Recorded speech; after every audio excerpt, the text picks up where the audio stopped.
आजको भिडियोमा हामीले सिक्न सक्यौं कसरी स्प्रिङको लाइटरको स्प्रिङबाट हामीले सजिलैसँग एउटा राम्रो सिद्राको बल्छी बनाउन सक्छौं।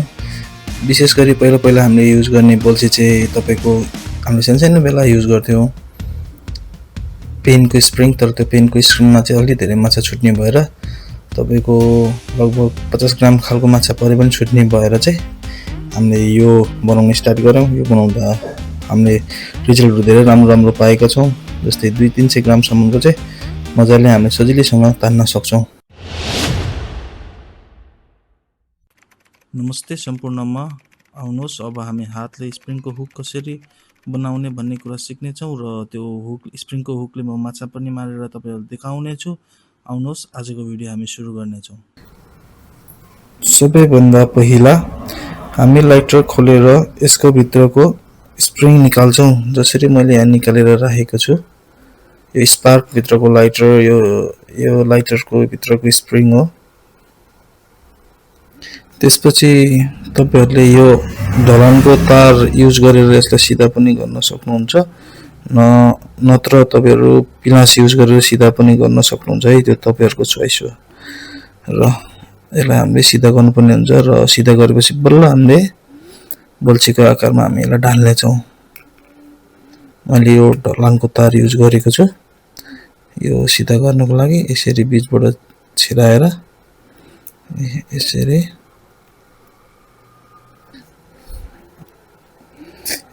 तान्ने छौं हैन। मेक स्योर अब उठेर चाहिँ नजाओस्, तार नहरोस्। तार यसरी त्यसले तान्दाखेरि सिधा यसरी भयो। यस्तो आकार लियो तारले। यसलाई हामी बल्छीमा परिणत गर्ने छौं।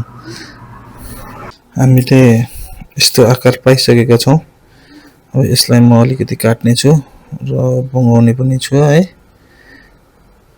अलिकति बल्छीको शेप दिनु पर्यो यसलाई।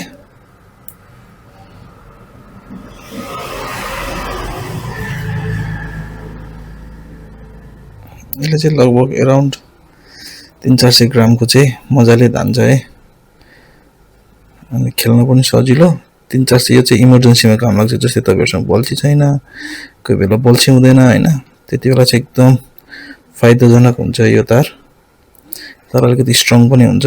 यसको लागि खेल्न पनि डोरीहरु चाहिँ तपाईले छान्नु पर्ने हुन्छ। मोटो डोरी काम छैन यसको लागि। पातलो डोरी किन्ने। ल सिद्राको त अब किरे गर्छ यसले हैन। यसले त सिद्राले त ल यतिको आकार बनाइसके। मैले पिनासको मद्दतले पनि अलिअलि यहाँ च्यापेर यतिको बनाइसके। अब म यसलाई अलिकति काट्ने छु। यसलाई अझै काम बाँकी नै छ। यसको मद्दतले अलिकति यहाँ माथि नै काट्नु पर्छ।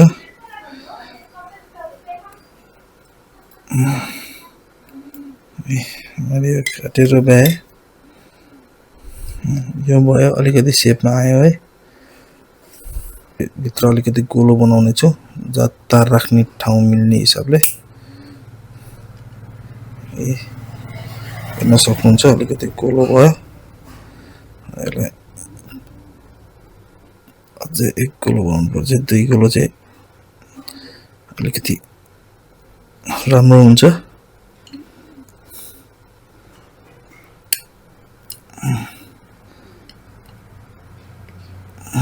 माथिको ढाँचा हाम्रो पुरा भइसकेको छ।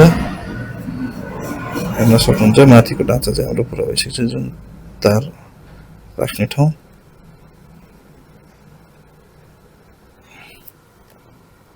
देख्न सक्नुहुन्छ यो अलिकति यो बाङ्गो भागलाई चाहिँ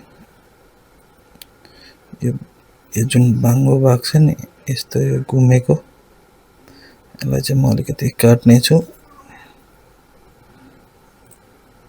त्यहीबाट काट्दा चाहिँ माथिबाट काट्ने छु। काटिसके मैले यो बाङ्गो भाग।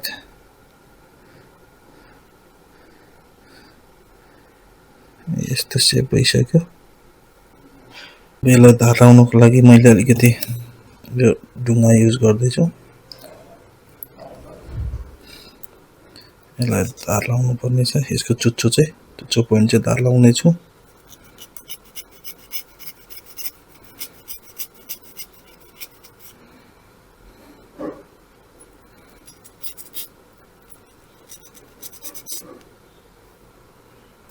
अब हामी पिलासको मद्दतले अलिकति यो टुप्पो घुमाउने छौँ। अलिकति टुप्पो घुमाउनु पर्छ।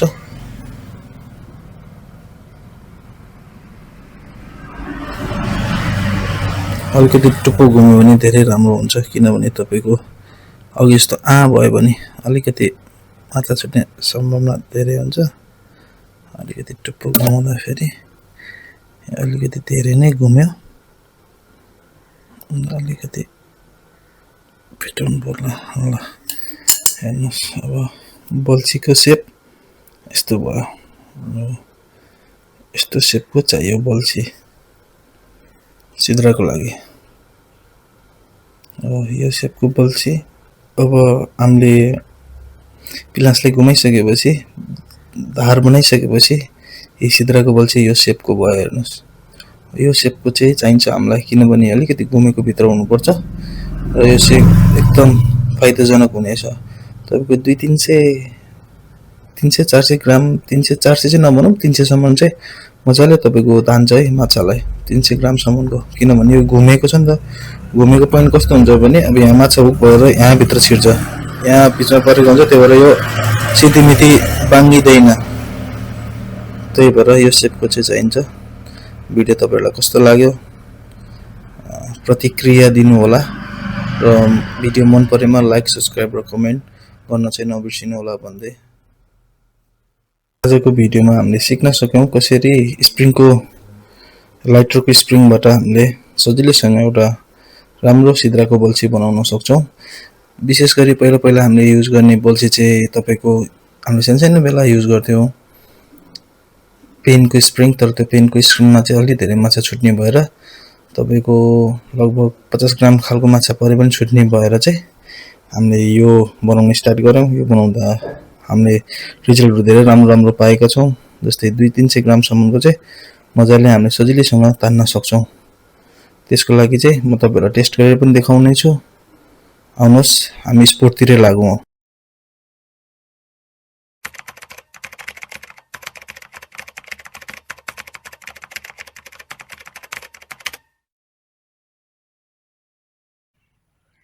यो तिलवा के यस्तो मजाले हात्यो।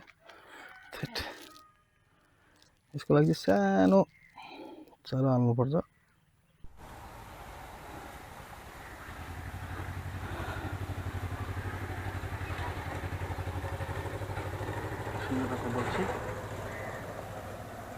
र म फेरि पनि तारको बल्छी खेल्दैछु, जुन मैले तपाईँलाई देखाउँदै थिएँ।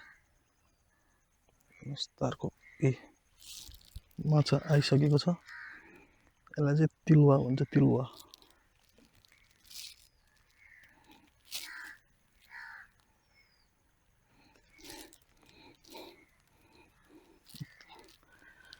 तारको बल्छी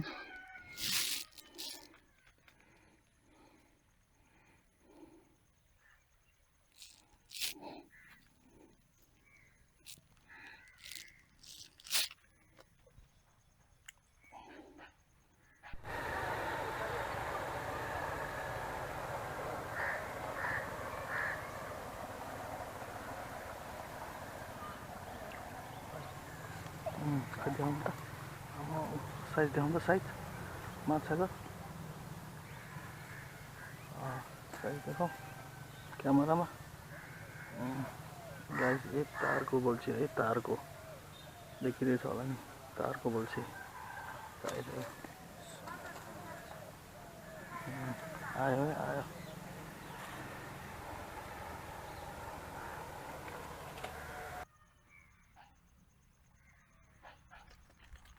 अर्को ल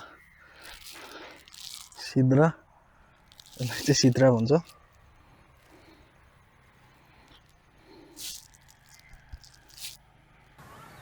आयो है यो सिद्रा। लानु चाहिँ ठुलै माछा लाँदै लग्यो।